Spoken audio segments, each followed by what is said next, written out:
तो Dennis Ritchie का जन्म 9 सितंबर 1941 में हुआ था। उनका जन्म ब्रॉन्क्सविले, न्यूयॉर्क में हुआ। उनके पिता का नाम एलिस्टर रिची था। वो एक स्विचिंग सिस्टम इंजीनियर थे और वो बेल लैब्स में काम करते थे। उनकी माँ का नाम ग्रीन मिकगी रिची था और वो एक घर में काम करने वाली महिला थी। डेनिस रिची का बचपन न्यू जर्सी में ही गुजरा था। बचपन में वे बहुत होशियार थे। उसके बाद उन्होंने हार्वर्ड यूनिवर्सिटी ज्वाइन की। वहाँ उन्होंने साइंस की पढ़ाई की और फिजिक्स में बैचलर्स की डिग्री ली। हार्वर्ड में यूनिवैक 1 करके एक कंप्यूटर था। डेनिस रिची अक्सर उसका लेक्चर अटेंड किया करते थे और इसका लेक्चर सुन के वो बहुत ज़्यादा खुश हुए थे। इतने ज़्यादा कि उनको उसके बारे में बहुत ही ज़्यादा जानकारी प्राप्त करने का मन करने लगा। अपनी हार्वर्ड स्टडीज़ को छोड़ के रिची कंप्यूटर की दुनिया में इतने खो गए थे कि वो उसके बारे में बहुत ज़्यादा नॉलेज प्राप्त करने में लग गए। कंप्यूटर से ज़्यादा उनको बनाया कैसे गया है, कैसे उनको प्रोग्राम किया गया है, इसमें उनको बहुत ज़्यादा इंटरेस्ट था। हार्वर्ड में होने के साथ रिची को MIT में जॉब मिल गई थी। उस वक्त कंप्यूटर रिलेटेड ऐसी कोई डिग्री नहीं थी और जो कंप्यूटर्स लैब थे वो एक ऐसे लोगों को तलाश रहे थे जिनको कंप्यूटर्स में बहुत इंटरेस्ट हो। इसका फ़ायदा डेनिस रिची को हो गया। रिची ने ठान लिया कि वे MIT में काम करेंगे। उन्होंने MIT में बहुत साइंटिस्ट को मदद की। उस वक्त जो भी कंप्यूटर्स थे उनको और ज़्यादा बेहतर बनाने के लिए उन्होंने बहुत साइंटिस्ट को मदद की। उन्होंने जो पोर्टेबल कंप्यूटर्स होते हैं उनके ऑपरेटिंग सिस्टम्स को बनाने का काम शुरू कर दिया था। उस समय बहुत बड़े बड़े कंप्यूटर्स हुआ करते थे, पर उस समय छोटे छोटे कंप्यूटर्स भी आना शुरू हुए थे, पर उनका ऑपरेटिंग सिस्टम इतना इजी टू यूज़ या फिर यूज़र फ्रेंडली नहीं हुआ करता था। तो रिची को यह एक बहुत ज़रूरी चीज़ लगी और इसीलिए इनको MIT, हनीवेल और जनरल इलेक्ट्रिक इनका पूरा सपोर्ट मिल गया। ये 3 कंपनियां मिलकर इनका प्रोजेक्ट एडमिनिस्टर करने लगी। वो एक ऐसी सिस्टम बनाने में जुट गए जिसको हज़ारों यूज़र्स एक साथ यूज़ कर सके। रिची ने प्रोग्रामिंग को हमेशा एक पजल की तरह देखा जिसको सुलझाने में उनको बहुत मज़ा आता था। जब उनका प्रोजेक्ट ख़त्म हो गया और उनकी डिग्री ख़त्म हो गई तो उनको समझ आ गया कि फिजिक्स नहीं बल्कि कंप्यूटर से उनका अगला क्षेत्र है। डेनिस रिची को बेल लैब्स में जॉब मिल गई जहां उनके पिता ने बहुत सालों तक काम किया था। उस वक्त AT&T बेल लैब्स बहुत बड़ी फ़ोन प्रोवाइडर कंपनी हुआ करती थी जिसने स्विचिंग डिवाइसेस से लेकर ट्रांजिस्टर्स तक सब चीज़ें बना ली थी। बाद में रिची ने केनेथ थॉम्सन के साथ काम करना शुरू कर दिया। वो दोनों देख रहे थे कि कैसे माइक्रो कंप्यूटर्स 1970s में बहुत पॉपुलर हो रहे थे। दिक्कत बस OS की थी जो उनमें आती थी।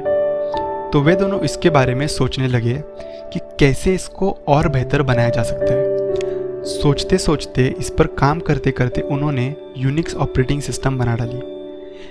एक ऑपरेटिंग सिस्टम अपनी यूज़र को उसका data create, edit, delete, copy या फिर एक्सेस करने में बहुत आसान बना देती है।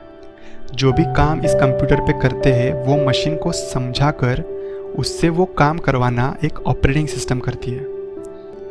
यूनिक्स के पहले के जो भी ऑपरेटिंग सिस्टम थे वो बहुत कॉम्प्लेक्स और एक्सपेंसिव थे, जिसके कंपैरिजन में यूनिक्स एक सस्ती और सिंपल ऑपरेटिंग सिस्टम थी जिसको किसी भी मशीन में यूज किया जा सकता था। यूजर्स उस पर वैरायटी ऑफ सॉफ्टवेयर्स इंस्टॉल कर पाते थे और यूनिक्स उनके साथ कंपैटिबल भी हो जाता था। ये पहले कभी भी संभव नहीं हुआ था। रिची और उनकी टीम ने सिम्पोसियम ऑन ऑपरेटिंग सिस्टम्स इस इवेंट में यूनिक्स ऑपरेटिंग सिस्टम को पब्लिक के लिए लॉन्च किया था। ये इवेंट IBM ने होस्ट किया था। इस लॉन्च के बाद उनको बहुत ज़्यादा सक्सेस मिला। रिची और थॉम्सन ने ठान लिया कि वो इस ऑपरेटिंग सिस्टम को और बेहतर बनाएंगे। दोस्तों, यह Unix operating system machine language में लिखी गई थी जिसकी वोकैबुलरी बहुत कम थी, यानी कि सिंटैक्स, और मल्टीपल कंप्यूटर्स और उनके मेमोरीज के लिए वह उतने अच्छे से काम नहीं कर रही थी। इसी वजह से रिची ने उस मशीन लैंग्वेज को थोड़ा आसान शब्दों में लिखना शुरू कर दिया और यही से C प्रोग्रामिंग लैंग्वेज की कहानी शुरू हो गई। पुराने तरीके और उसमें अपने तरीके मिलाकर वो ये काम करते रहे। तभी अचानक एक दिन उनको समझ में आ गया कि ये काम करते करते उन्होंने एक नई प्रोग्रामिंग लैंग्वेज बना दी है और देखते ही देखते ये लैंग्वेज सी प्रोग्रामिंग लैंग्वेज नाम से मशहूर हो गई। यह इतनी मशहूर हो गई थी कि लगभग सब कंप्यूटर बनाने वाले इसको इस्तेमाल करने लगे। 1980s तक यह लैंग्वेज बहुत फेमस हो गई थी। 1973 तक डेनिस रिची और थॉमसन ने यूनिक्स को पूरी तरह सी लैंग्वेज में लिख दिया और वो इतनी सिंपल हो गई कि दुनिया में लगभग सारे प्रोग्रामर्स इस पे स्विच करने लगे। उसके बाद बेल लैब्स का ल्यूसेंट टेक्नोलॉजीज में परिवर्तन हो गया।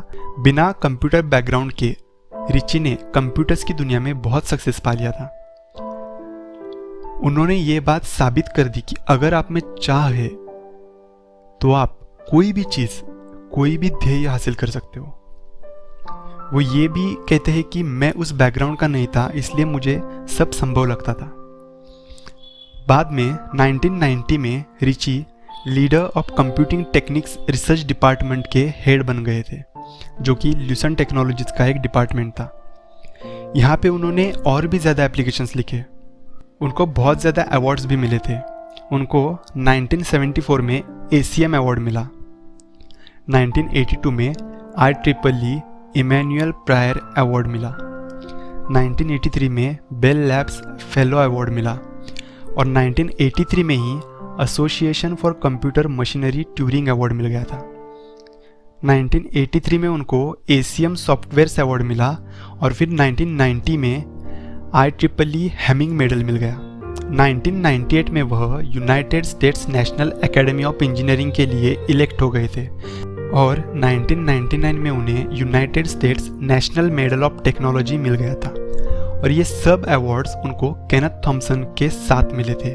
मतलब ये अवार्ड्स डेनिस रिची और केनेथ थॉमसन इन दोनों को साथ में मिले थे। तो दोस्तों, यह थी डेनिस रिची की बायोग्राफी, जिन्होंने हमें सी प्रोग्रामिंग लैंग्वेज और यूनिक्स ऑपरेटिंग सिस्टम दी।